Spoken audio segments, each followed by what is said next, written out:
Peter Cottontail hopped out into the clearing and looked around at the daisies and the black-eyed Susans, at the wild grape and the onion grass, at the blue sky and the new leaves and the butterflies flitting all around. "This day is so perfect," Peter Cottontail said, "that I must find a friend to share it with me." And he hopped off down the bunny trail in search of a friend.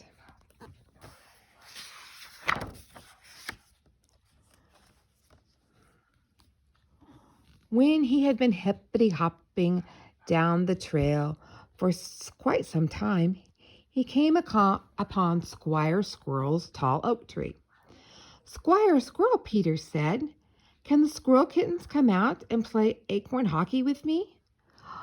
"Goodness, no," said the squire. "They have spring chores to do and cannot until they have finished."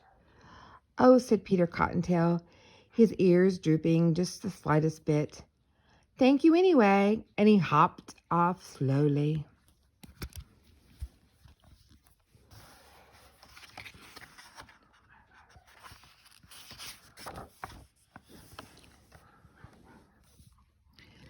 Hippity-hopping a little further on, Peter Cottontail came to the stream, rushing clear and cool from the winter's thaw. Rutherford Raccoon sat on its bank, staring down into the water. "Will you come play leap bunny with me, Rutherford?" Peter asked. Rutherford pulled his bushy salt and pepper tail around in front. "Does this look like I cottontail to you? I don't leap. I skulk, and I fish, and I climb, and I sneak, but I do not leap. Now run along before I miss a fat fish." Ears drooping just a little bit more, Peter Cottontail went on his way.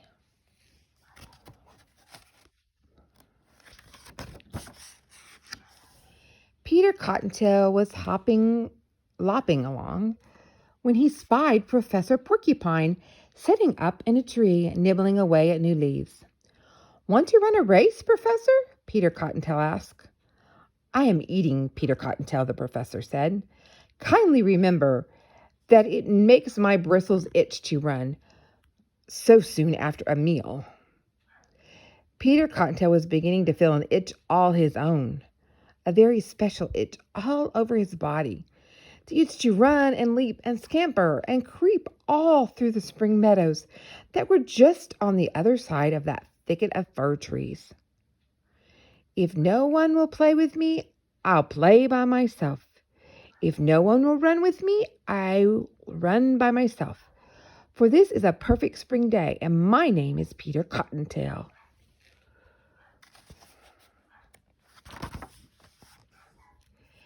Peter Cottontail burst into the open, running and leaping and racing through the pale of wildflowers stretching across the meadow. "This is the most perfect day," Peter Cottontail cried to the blue sky. "Even if I am the only creature in the forest who knows it." All of a sudden, Peter stopped and stood stock still.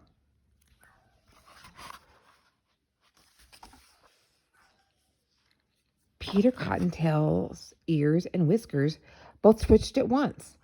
Only his soft, sandy brown fur and his beady black eyes were still. He was listening to a high, sweet, piping noise, and it seemed to be coming from the clearing near his home.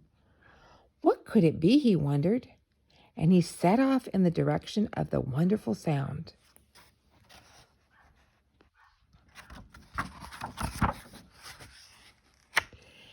Peter Cottontail hopped back through the meadow, back along the bunny trail, past Professor Porcupine's tree, past the stream where Rutherford had fished, past Squire Squirrel and the squirrel kitten's tree, and all the while the piping music grew louder and clearer and sweeter. Finally, Peter broke into the clearing near his home. Surprise! Surprise indeed. Peter Cottontail was so startled that he fell plunk on his puffy cottontail.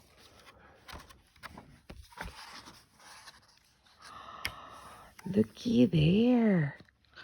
Looks like a party. Happy birthday, Peter Cottontail. Happy birthday to you. Peter Cottontail looked around at all the Cottontail clan and at all his woodland friends. Why, I never guessed. Of course not, they said, for they knew how to keep a surprise. Now open your presents, Peter Cottontail, for we are all starved.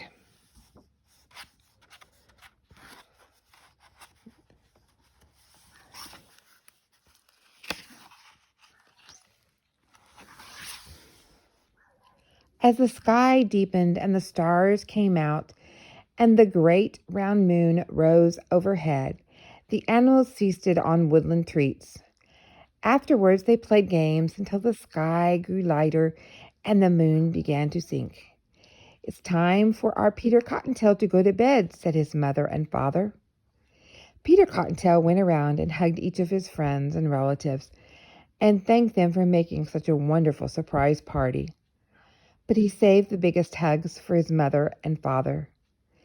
This is the most perfect day I've ever had. And you know what? Peter Cottontail said. Next time I want to make the surprise. He is tucked into bed.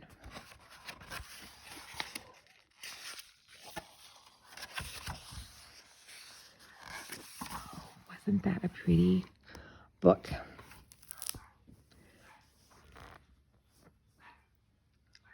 Have a good day.